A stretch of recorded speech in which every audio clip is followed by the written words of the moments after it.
mon tandem du mardi, Jean-Claude Dacier, Paul Melun. On va décrypter ces chiffres. On en parlait dans le journal il y a quelques instants, ce rapport annuel sur l'immigration qui a donc été publié aujourd'hui. La France a délivré 336 700 premiers titres de séjour en 2024. C'est 1,8% de plus qu'en 2023, Paul Melun. Là, on ne parle que de l'immigration légale. Ce qui signifie que si on ajoute à ça l'immigration illégale, qui est, j'en conviens, difficile à quantifier, on arrive à des seuils très très importants. Quand je pense qu'il y a quelques jours, on s'écharpait sur la déclaration de François Bayrou, notre Premier ministre, qui parlait de sentiment de submersion migratoire, on se dit véritablement que, par-delà les débats sémantiques, il y a un vrai sujet en France avec l'immigration et que ce sujet préoccupe nos compatriotes, je pense à juste titre, et que le coup de barre qui devrait être donné sur la politique migratoire n'a pas été donné sur l'année précédente. Je suis pessimiste, j'ai peur qu'il ne soit pas donné sur l'année suivante non plus, et qu'on attende comme ça que les Français n'en puissent plus et qu'ils aillent voter pour le Rassemblement national. Si le bloc central veut véritablement infléchir ou modifier sa politique migratoire, il faut le faire là, maintenant, tout de suite, il y a urgence.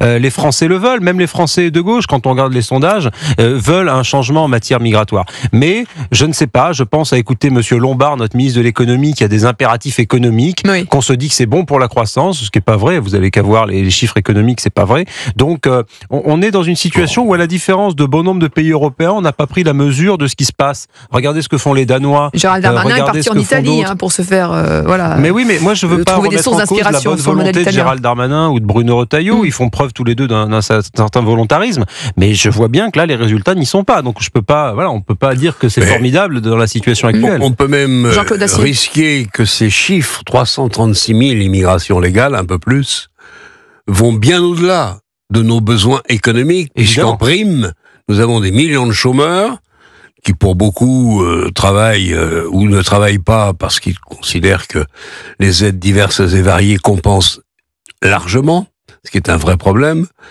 Mais en réalité, il ne faut pas qu'on se raconte d'histoire. L'immigration légale, 336 000, plus l'immigration sauvage, l'immigration qu'on ne contrôle pas, veut dire que c'est un phénomène qui est le phénomène majeur de ce siècle, pour moi, et qui est une des raisons de la chute spectaculaire de la cote, de la popularité du président de la République, qui n'a rien vu venir ou qui n'a pas voulu le voir.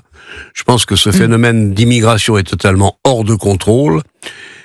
Je risquerais même l'idée, peut-être un peu pessimiste ou trop rapide, je ne sais pas ce que tu en penses. Nous sommes d'ores et déjà un pays ethnoculturel. Oui.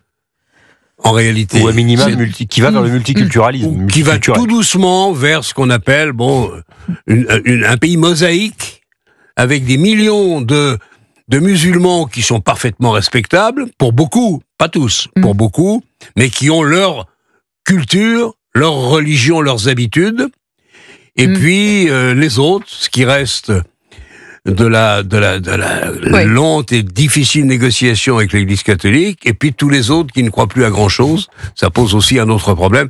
Bref, on n'est pas trop bien. D'autres chiffres que je vais vous dévoiler. On parlait effectivement des premiers titres de séjour, 336 700, je le rappelle, hausse de 1,7%. Dans le même temps, les demandes d'asile, on est à 155 947, c'est une baisse de 5%, 5,5%. Les expulsions sont en hausse, on est à 21 601 étrangers expulsés en 2024.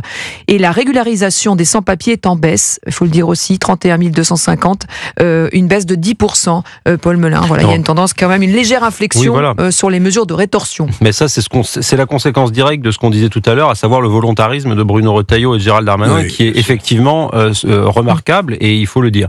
Après, vous citez 20 000 et quelques expulsions, c'est ça ? Sur 330 et quelques mille arrivées légales, plus si on ajoute l'illégal, on doit être autour d'un demi-million de personnes qui arrivent en France tous les ans. Quand vous avez un demi-million de personnes qui arrivent tous les ans, vous pouvez bien en remettre 20 000 chez eux. Là, c'est même plus vider la Méditerranée avec une petite cuillère, c'est avec la cuillère à café.